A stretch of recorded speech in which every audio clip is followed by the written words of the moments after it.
Good afternoon. Welcome to the Voice of Wisdom. With over 60 years of experience as an investment banker, entrepreneur, investment analyst, economist, and venture capitalist, Morty Davis is Wall Street and capitalism personified. Why is it so low? The over 400 companies for which he has raised more than $3 billion over the years have created a countless number of jobs and exciting new products. Through the Voice of Wisdom, Mr. Davis explores, analyzes, and debates the most topical, political, economic, and social issues facing our world today. Joining Mr. Davis today for a discussion of post-election highlights and the transition to a new administration is Len Carter. Len is an investment banker, business consultant, and private investor. And now, Mr. Davis and Mr. Carter. Welcome back. It must be Wednesday, 6:30, because that's when you and I join together to hopefully enjoy and get some benefits from the weekly podcasts that I do, and often I'm lucky enough to be joined by my good friend and a young man that I admire, Len Carter. Not so young. What? Not so young. Not so young? For me, anybody who's under 90 is relative. I guess, right. Yeah, a young man. Anyway, if I were that young, I would think I'm like a kid. Anyway, it's great to be back with you. I appreciate your my precious, most cherished, most admired participants, cohort in this podcast. So I appreciate your notes to me, your comments to me, even if they're critical. I learn from you, just like a teacher said, the professor say, they learn more from their students than they do from books or even other sources of. We learn from others who criticize. If nobody ever criticizes you, you'd never find a way to modify your thinking, your behavior. So you're a bunch of geniuses. Not every one of you. Once in a while there's one that isn't such a genius, but loves to beat up on me. But that's that's the world. That's the reality. And I got to deal with that too. But overwhelmingly, you're very bright. I'm impressed with your involvement, and I very much appreciate your involvement. So you are precious to me, and you're very dear to me. And I love for you to join me each week, although it's depressing to go through the subjects that we necessarily go through because we deal with current events. And most current events, most news, in fact, is very depressing. Even in this period where there's a lot of major tragedies occurring, floods, fires, every kind of tragedy you could think of.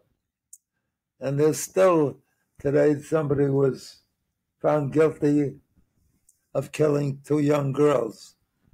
You'd think, well, that would be blocked out by all the other bad news, the wars and everything.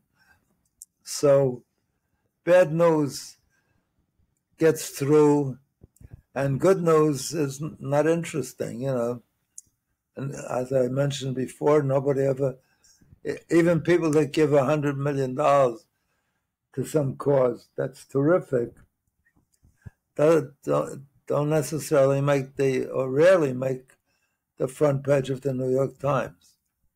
But if somebody one sure way to get on the front page of the New York Times is not to be a killer, because that happens too often and every day in numerous places, but to be a murderer that puts his victims in a freezer and then proceeds to cook them or eat them or something.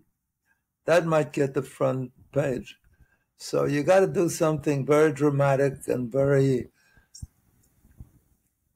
I don't know how to say it, very unbelievable. Think of eating another human being, especially after you put them in a freezer for a while.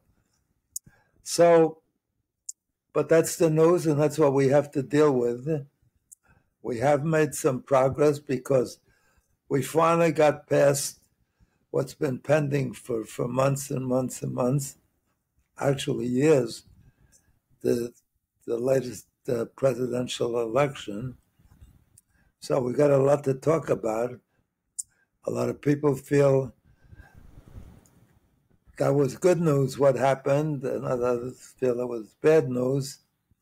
And we still have people, best friends that are fighting, members of the family that are fighting with each other over the future of the nation, over the elected officials, the officials that have been elected.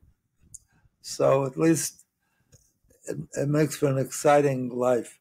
The Chinese have a prayer: keep me from living in interesting things, interesting times. They don't want it to be that interesting. Boring and quiet gives a certain contentment, So, but we have to live with what is. And given that it's always conducive to being depressed, it's one of the reasons I wrote this book, the one right in front of you on the screen, Happiness Guaranteed or Your Misery Back. And the bottom quote on the book, on the cover, is how to be happy no matter what. And this book will help you feel good about your life, will help you be happier in your life. And if you really invest in its teachings, by invest, you don't have to spend any money, but invest your knowledge of how to be happier and then act on that knowledge, you really will be much happier, and you'll be, you will be gratified to me.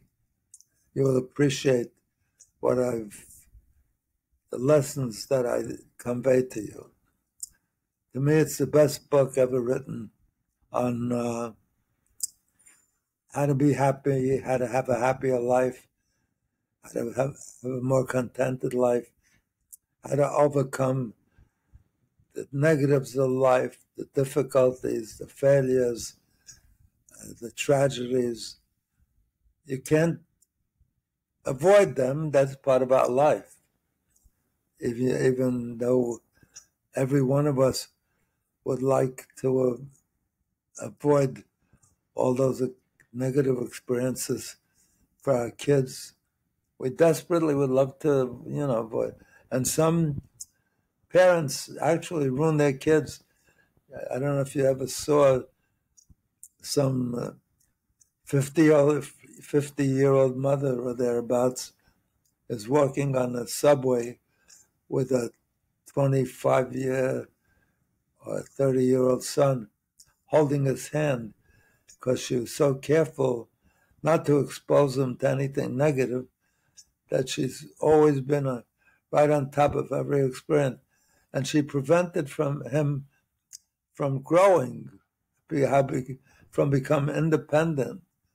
And so that's not a life either, because they never mature. They're missing all the experiences of life. So before I launch into the negatives of the current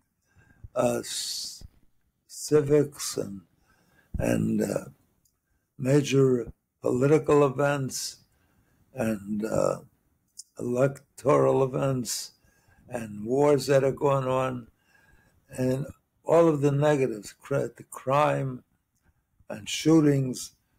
I mean,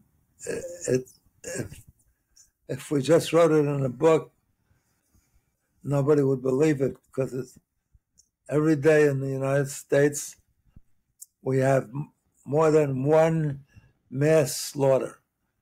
That's unbelievable. That means more than 4 people getting shot spontaneously. They haven't done anything bad. They haven't done anything to hurt the person who's just shot them. It's unbelievable. More than one a day. In other words, over 300 days, we experience in this country more than 400 of those kind of mass slaughters. So here comes my power drink. And sure, fabulous drink. I don't even get paid for promoting it, but it's really something that I enjoy very much, and I recommend it to you, with the chocolate-flavored one. But that's really not anything I want to encourage or discourage, because the purpose of this program is not to give recipes on food or suggestions on the best cakes or the best drinks. I want to give you recipes on how to be happier, and if I do any of that, I've accomplished my goal. And because I love you so much and cherish you so much, I especially want to do it for every single one of you. And I don't have to do it for you. Do it for yourself. You're the boss. Remember, you're the boss of your own mind. So don't let it drift into depressive moods or focus on negatives in your life. Stay optimistic, always upbeat. If you stay optimistic, you're going to be smiling and happy. And even if things go bad, you've at least preserved, the resistance to be weakened by all the negatives that occurred between the optimistic events that occur in your life. And if you're optimistic, you smile. And the truth is, if you're optimistic, good things happen. If you're pessimistic, it's self-destructive. You weaken your what's the word I'm looking for? Your tenacity to make happy events happen. It's all up to you. So you control your own mind. The great thing about the human mind is it can't think about more than one thing at a time. I forget, it was 2 philosophers at Harvard that came up with this theory. I forget what their names were.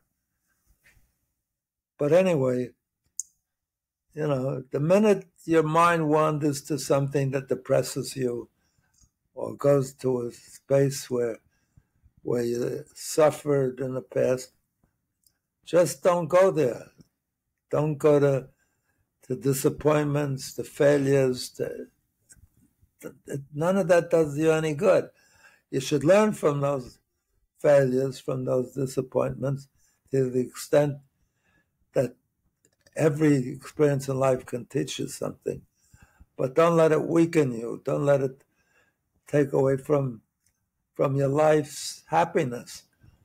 And I have to tell you, everybody who's ever called me about the book, people who've received it as gifts, thousands of people who've received it as gifts from major corporation heads and as gifts, and others that bought it on recommendations of others, or my mentioning it, have called me and thanked me. And even though I've offered the best offer possible to encourage people to own the book, it has humor, it has jokes. It's 365 days, 365 pages of ideas of how to be happier. So the experience I have is I offered to return to anybody who buys this book and is not happy, doesn't think it's worth many times what they paid for it. Not just what they paid for it, but many times it gives them a return that they think has been a good buy, a great buy. I promise not only, if you send me your purchase slip, not only to return your purchase price, but you can keep the book and I'll send you back double your purchase price. I don't know how you can have a better deal than that. So God bless you. And remember, I could talk for hours. I could talk about the whole book, but I just gave you the secret. You're in charge, and stay in charge of your mind, of what you think. Only think good things and happy things and things that put a smile on your face, because a smile on your face puts a smile on other people's face. Doesn't cost you anything. It's like a light that you put on in a room that's been dark. It doesn't take anything away from you. That light, you could use it and everybody else in the room can use it. And it doesn't diminish the value of that asset that you've provided for all the others around you. And it's the same with a smile. It makes other people feel happy. So smile and be happy. And if you smile, you will be happier. Anyway, let's get on with the program, because I have a cherished guest that I keep inviting back, and I'm thankful that he's willing to return to the wars between he and I, because we rarely agree. Well, once in a while we agree. Anyway, he's brilliant. He went to the same graduate school that I went to, the best graduate business school in the world, in my judgment, although I don't love the school anymore because the way they've treated anti-Semitism in their classes on campus. I'm not happy with Harvard, but Harvard Business School as a teaching organization is the best in my judgment in teaching how to succeed in business.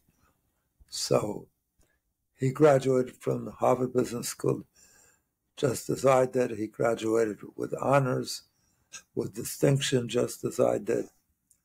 Before that, he graduated with a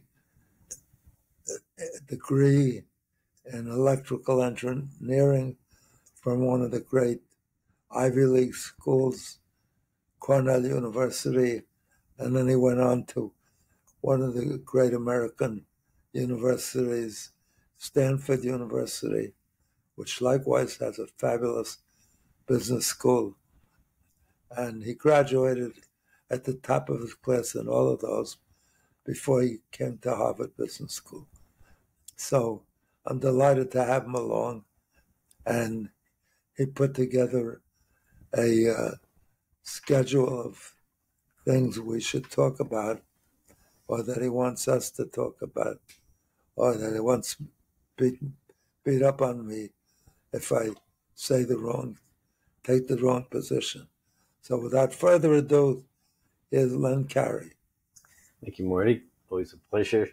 In the last week since the election, as typically happens in any contest where there's a winner and a loser, the losers always try to explain or rationalize or understand why they lost. And that's when the finger pointing starts, and that's when the postmortem begins, and explanations and blame. So we've seen a lot of that in the last week. Wanted to get some of your thoughts on if any of this is valid in terms of what and why and how, and could it have made a difference? So Len, and interestingly, many of them, of the losers, think that the ones that won were the real losers because they made such a terrible choice. So, right. It's hard in this country. It's hard to get agreement on political issues. Neither party even put out an agenda, which historically they always did, the policies they plan to introduce and so forth. And I think, we've definitely gotten, more polarized for sure. And I think people have become more, I don't know if people in general have become more passionate about their politics, or if because of the ability for people to have platforms on their policies and positions, that it seems that way.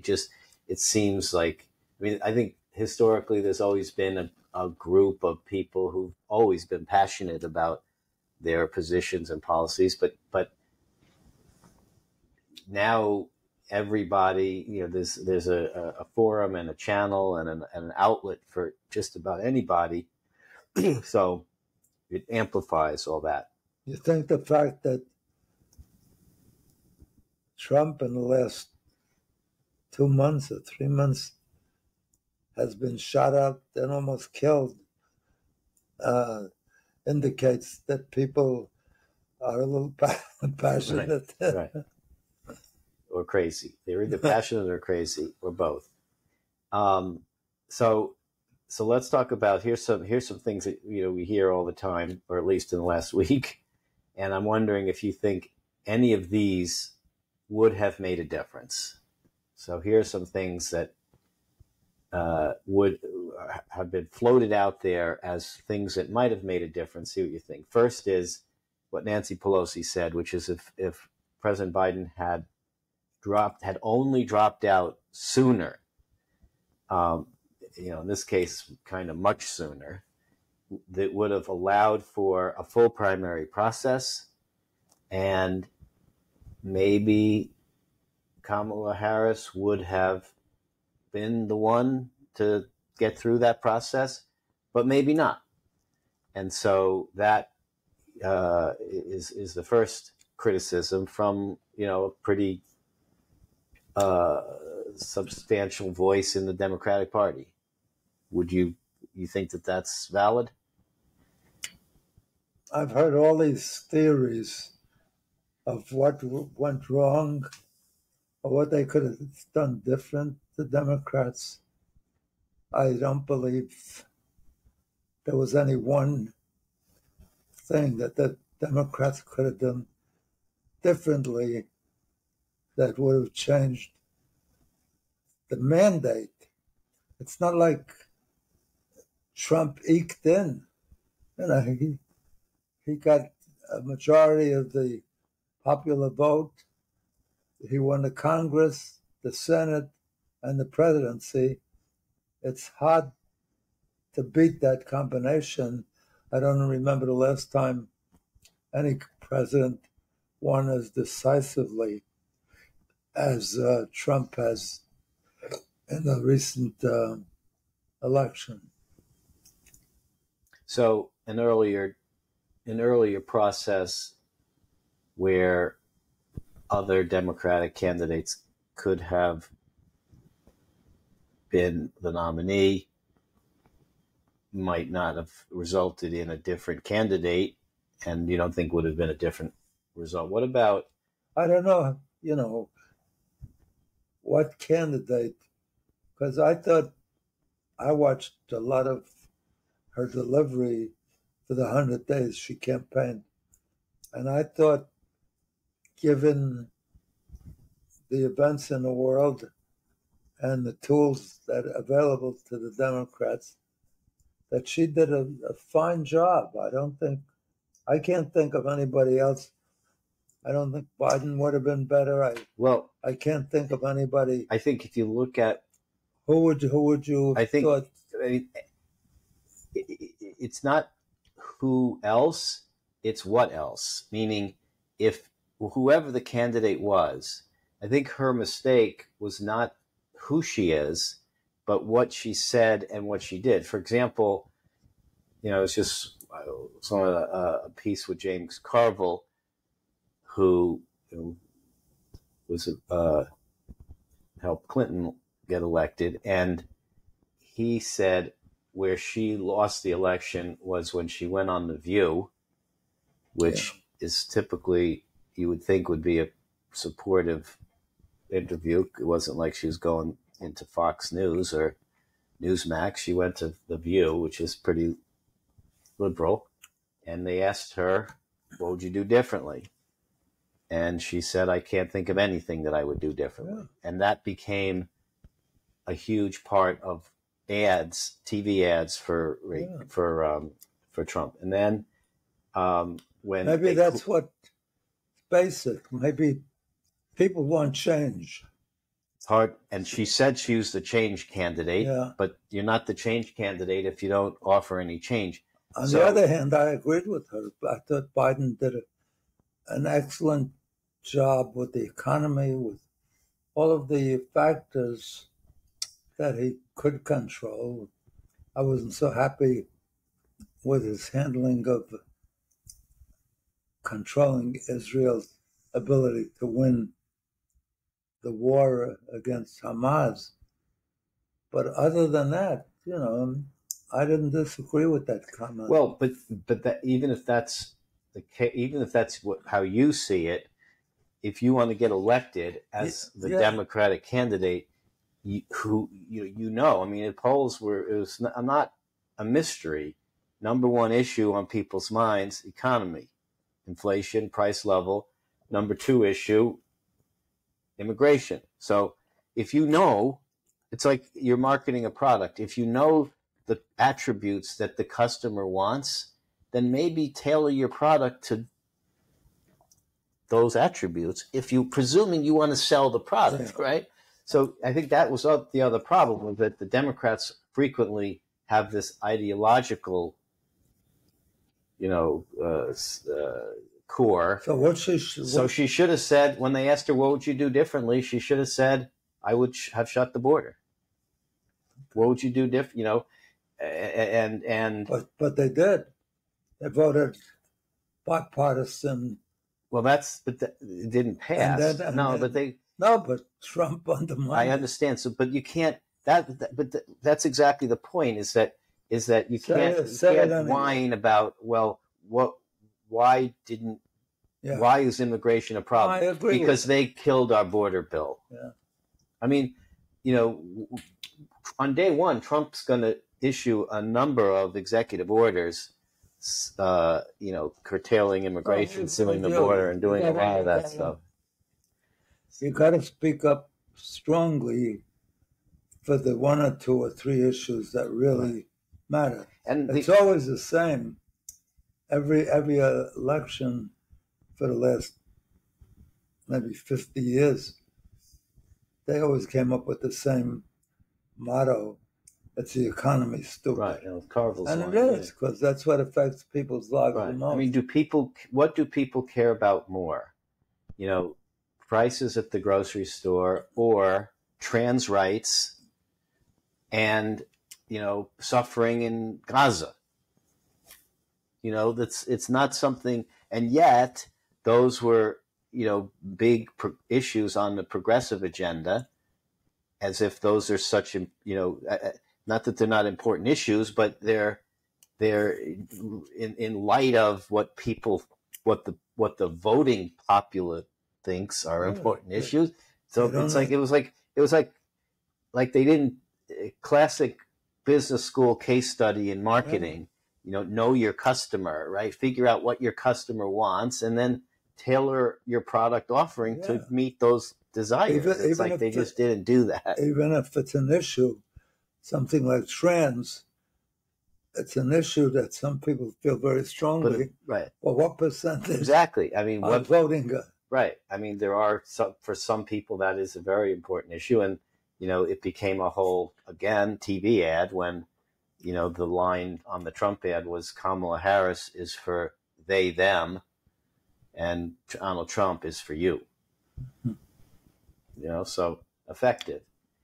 Not only that, they pointed out that the Biden administration was paying for people to have the operation, even if the parents didn't want the. And then worse than that, didn't agree with it. Worse than that was what she said, I guess, a while ago, which I think she has since maybe changed her view on. But in another interview, she said, I would support taxpayer-funded sex change operations for, illegal migrants. So that, double crazy in a lot of people's views. Here you are supporting, a gender change, and not only that, on top of that is to an illegal migrant. What right does that person? What right should that person have to a tax-funded benefit of any kind, let alone a gender operation? So it was sort of like, you remember how they said in 1990, was it 92, when Bush Sr.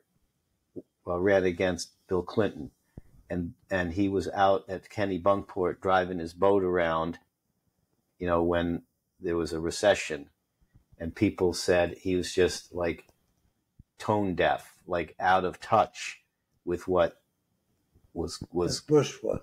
Right.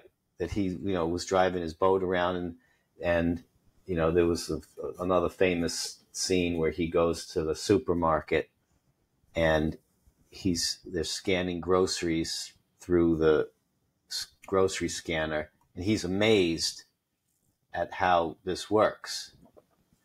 Obviously, because when was the last time, Bush Sr. was buying groceries for himself, right? So it just highlighted the aloofness and out of touch, and that's where Trump was, genius in appealing, even though Trump certainly didn't grow up as any kind of working class world.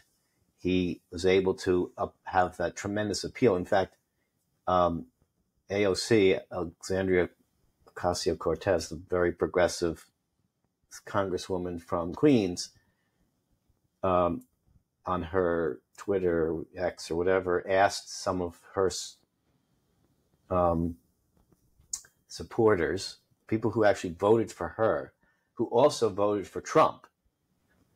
And she, being somewhat baffled by that, as you would think maybe that that's reasonable bafflement. Why? And what they said was that we feel that both you and Trump understand and are out for us. And so us, and I think when Kamala Harris is on TV supporting gender operations for illegal migrants, and Trump saying, I want to eliminate tax on tips and overtime and all this other stuff, voters feel this is not who, this is an esoteric issue. Trans rights and rights of Palestinians, that's not something that affects us. Tips, wages, overtime, grocery prices, and safety, that's what affects us. And so in the same way that AOC appeals to that voting bloc, So did Trump. So it wasn't about party. It wasn't about anything else. It was about policy. Like, what policy do you think? So you got to figure out what touches people. Right. And so voters didn't care that she was a Democrat and he was a Republican. They don't care. They just voted for who they thought would be better for them. But they both the people liked both of them for the same reason. Right. That they were very strong in their position. And they were arrogant. But in terms of, sex-funded, tax-funded by the government sex activity, that might have been more popular. We'll pay for your hotel room if you get lucky. Right. That's a different populist. So I agree. I mean, I don't think a different VP would have. Well, all things being equal, I don't think a different VP would have mattered. People say, "Oh, she should have picked Shapiro from Pennsylvania," or even a different candidate. Because I don't think the problem was the candidate. I think the problem was just the messaging and the policies and how the campaign was run. So, and if the Democrats don't learn and change, guess what? They're going to keep losing elections. They're just going to. I mean, it's not that hard to see and figure out, but there is this stubbornness. I think. In my view, there's never been, for sure, a genius like Trump that could do all the things he did and still win such an overwhelming support. And it's because, he really touched on things that I never realized till he got elected in 2016, I think it was, that immigration was so overwhelming an issue. And he identified that. That's the one thing that was different, that he was different than any other candidate. Nobody ever picked that up as, they all talk about DACA. Yeah, it's always immigration and how to deal with path to citizenship and all that. It's always been an issue, but never like it. Yeah, but never like now. It was never a top issue. He addressed fear. Right. I mean, it's more of a surprise in 2016.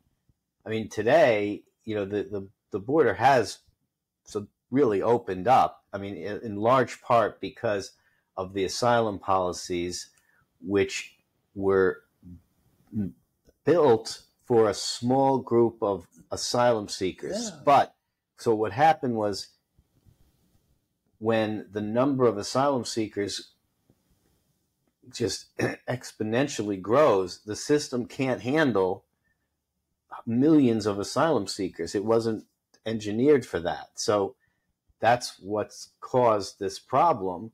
And so rightfully so, it's a bigger problem in 2024 than 2016.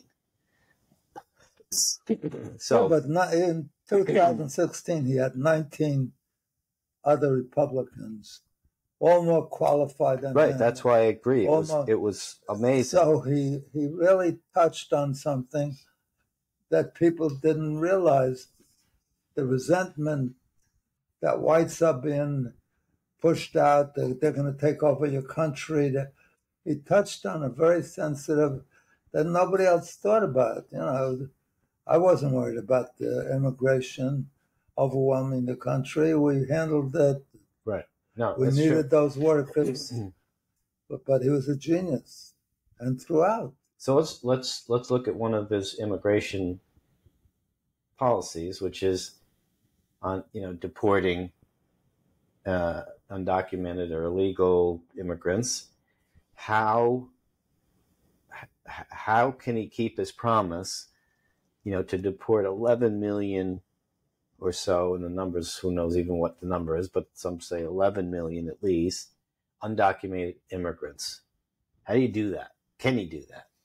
or was it just a clever campaign slogan, which in reality, when he actually has to implement it, he's not even going to be able to get close? No, like a lot of other things he answered to. When they asked him, how are you going to do this? He says, One guy at a time? Concept. Oh, concept. Concept. So he doesn't share the... The other answer I heard was one person at a time. That's it. I'm saying, when you don't get pinned down, when you don't that's get during pinned an election down, cycle. Now what happens? Do you just, it's like the wall. You just ignore it and then say it never happened, or you say we did deport everyone, or he just appointed a guy who don't believe me, don't believe your eyes, believe me. He did appoint a guy that had that activity, who took children away from parents and did kick out a lot of immigrants that got through illegally. So he may never achieve what he says, but at least, see, I don't think people believe that he's saving white America from right. the invasion. Right. And I think he doesn't have to really make good on that promise, because if he does two things, he'll get 90% of the belief that he fulfilled his promise. The first is seal the border, which he's going to do. Yeah. So it's just remain in Mexico for asylum seekers. And just by doing those few things, the number of illegals, all things else being equal, will drop way down. Remain in Mexico, because if you have to remain in Mexico to wait for your hearing in 4 years, no one's going to do that. So the only reason why it's such a huge problem now is because someone comes in claiming asylum, they give him a hearing date 4 years from now, and in the meantime, they let him go. If you have to stay in Mexico, that, I think, is going to be a huge deterrent. The second thing that he can do to get a lot of cred with people he promised is focus on deporting the criminals, because those are the people who make the news headlines, the ones who are doing the damage, to the in-your-face damage. A family of 4 from Venezuela with a couple of kids, where the parents are trying to work, even if they're undocumented, but not going out and breaking into stores and hurting anybody. That doesn't make the news, because it's harder to make the case that family's destroying your neighborhood. The gang member who comes in, who assaults the storekeeper and is violent, that person is on the news, and that's the person that I think most people would agree with is not the immigrant you want in this country. So if the focus begins with those people, and he can parade all these people, say, look, we deported X number, hundreds of thousands, tens of thousands, whatever the number, even thousands, hundreds, whatever the number is. And now, look, I think it's always the case, right, that a very small group make it bad for the rest of the group. So however many of the 11 million undocumented migrants, I would be sure that a very small percentage of that 11 million are really bad people. But if you can extract those bad people, then you'll see a huge improvement, because it's not the 10.999 million that are causing the problem. It's only that little teeny piece who make a bad name for the rest. So if you can extract that group and get rid of them, it'll look like you've solved the problem. And you very well may have solved the problem, because if you get rid of the people causing the problem, you've solved the problem.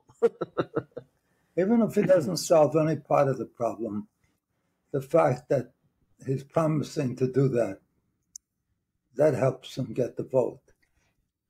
Afterwards, it doesn't matter. Every president was on their agenda, was urged by Congress, encouraged by Congress to move the Israeli embassy to Jerusalem, and didn't. And didn't.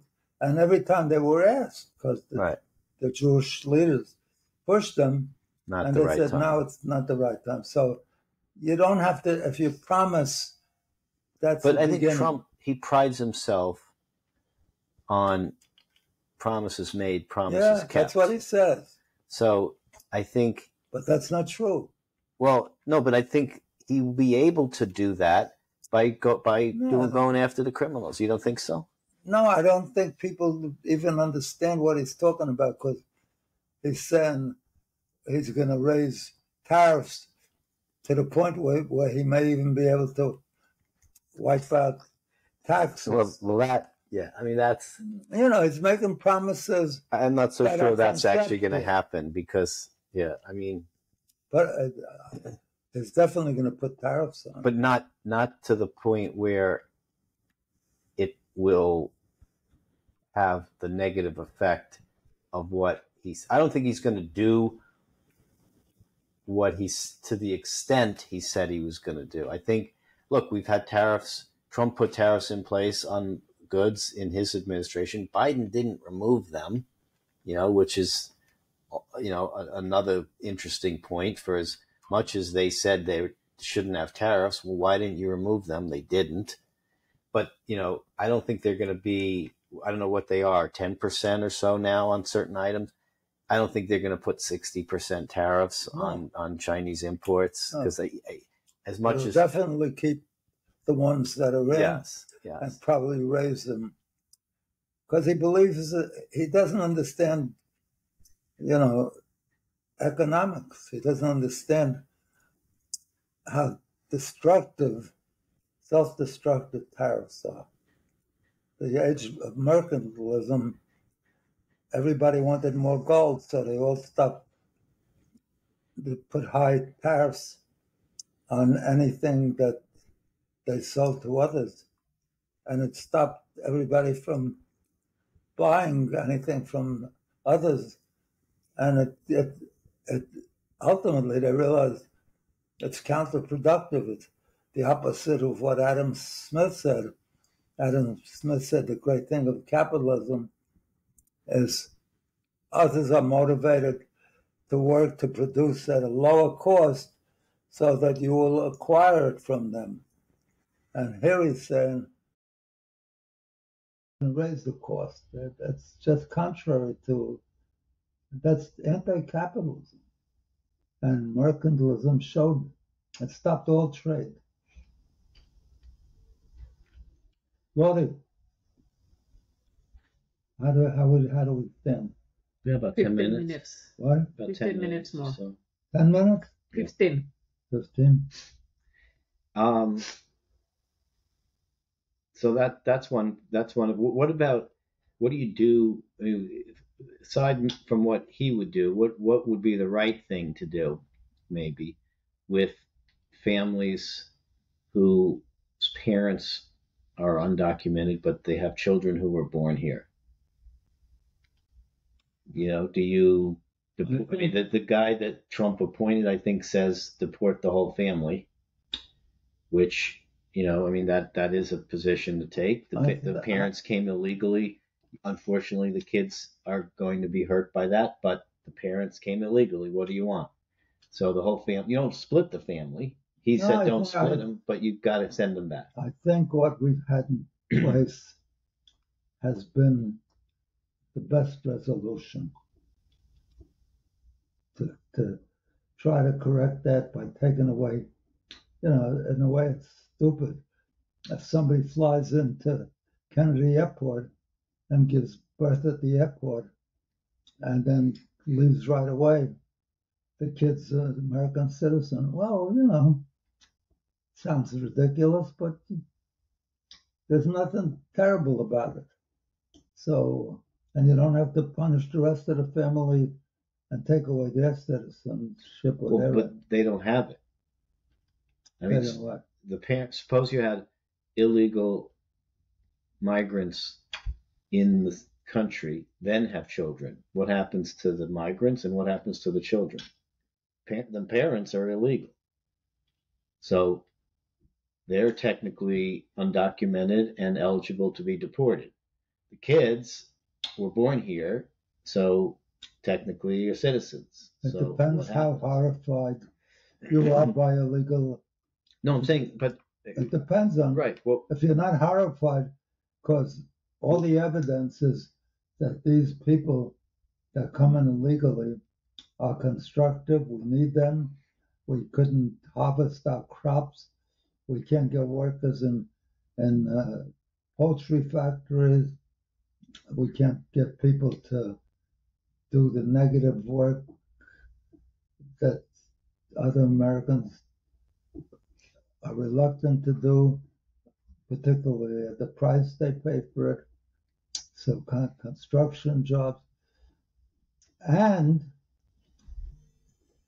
if you go on that basis, then we should be exporting or kicking out a lot of African Americans, because they're far more destructive criminal-wise and murder-wise than these people that come in legally. So I don't have this urgency against illegal entries. In the old days, everybody came. There was no. Yeah, I mean, I think from a practical point of view, the approach has to be, you have to draw the line and say, from this point for any, people here undocumented from this point forward have a path to citizenship, but you have to say, all right, from now on, we're not going to, we're going to be much more limiting of who comes in and not allow illegal immigration. That's all. So everybody's seemingly in favor of legal immigration. Right. So we gotta that's what, yeah.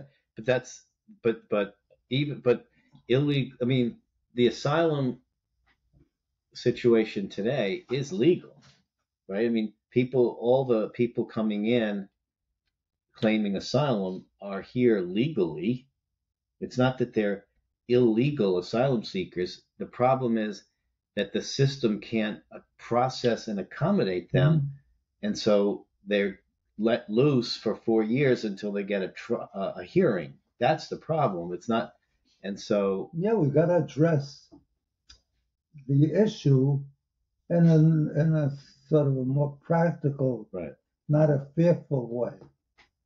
But Trump has been effective in scaring a large part of the population, especially those at the lower end of the economy, by saying they're coming in to take your jobs, they're taking over for the whites, they're taking control. Well, and they're spending your tax dollars on benefits that shouldn't be granted to them, whether it's debit cards that migrants get in New York City. Someone's paying for that debit card. So I think it's offensive to a lot of people that here's someone from another country coming into the country. Yeah, they're here legally per se with the asylum situation, but now it's bad enough that the city can't keep the garbage and the rats under control. Now they're giving debit cards to people. It's I can see why people are offended. Yeah, I could see too. Len, but it's not the law. It's the management of the law. And Trump made it a big deal that he's going to manage the law so this doesn't happen. And people like that. Just like a lot of people are against food stamps or welfare payments. Yeah, although it's easier to make the case Yeah, the people that arrive here. Right. I mean, at least And people suddenly getting are, people who are covered for citizens. they're covered for things citizens are not covered. That's right. That's particularly offensive to a lot of people. Even double. It's double offensive. Like, not only are they getting benefits that I'm paying for, but they medical care. Right. A lot of Americans don't have education. The kids, asylum seekers' kids, I think, go into the school system. So, so here's another policy that is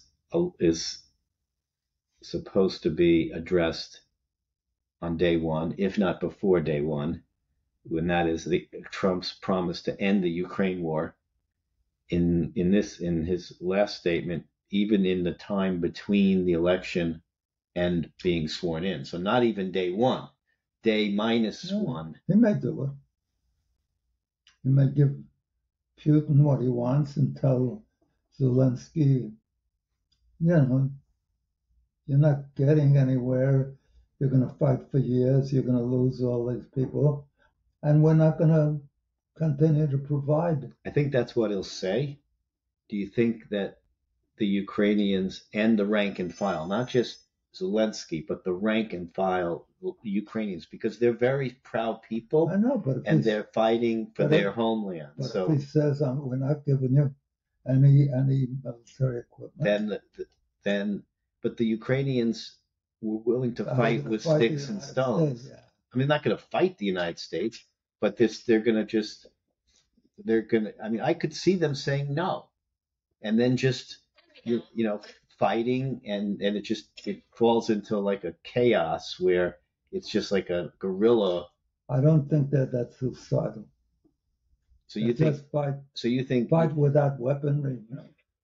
So you think they will surrender? I think they'll make a deal. Yeah, maybe. I mean, that's probably the smartest move. But when people are believing that they're fighting for their own homeland, sometimes they're emotional and don't make those.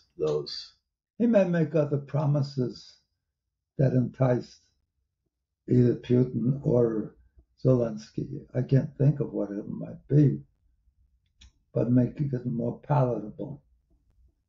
But right now, I think he would say, you got to settle it. The war has to end, period. We're not going to fund it. We're not going to give you. Yeah. Yeah. And do you think that, that's a victory for Putin? Because he'll get some of what he wanted, the Donbass, Crimea, whatever he gets. It's not a victory because here's a major nation in the world can't even beat up on a tiny fraction of it. Do you think that? So it's not it's a kind of victory, better than losing, but now the critics would say, like a Nikki Haley neocon would say, you can't do that because that will just allow Putin to regroup and come back for another bite in a few years. He gets a chunk of Ukraine now, and then he says, great, I got it what I wanted. So then he regroups and then comes back for another chunk. What would she recommend? Would she have a draft? Arming? No, continue to arm Ukraine till they win. I mean, that's what she said in the, that we should continue to support and defend, not necessarily with troops, but with support and defend Ukraine against the big bad Russian aggressor, because it's the tip of the iceberg, right? The tip of the spear, whatever she says, and it's the slippery slope, and Poland's next, I agree with and you. then they're on to Europe. I can't guarantee that it's going to be successful, but I think he's got a good chance to accomplish that, because the Ukrainians can't be happy with all the lives they're losing and all not. Families being displaced, and not half of the population moved to Poland or Hungary. All right, that's about it. Good to be here this week. I guess we will have plenty more to talk about in coming weeks. If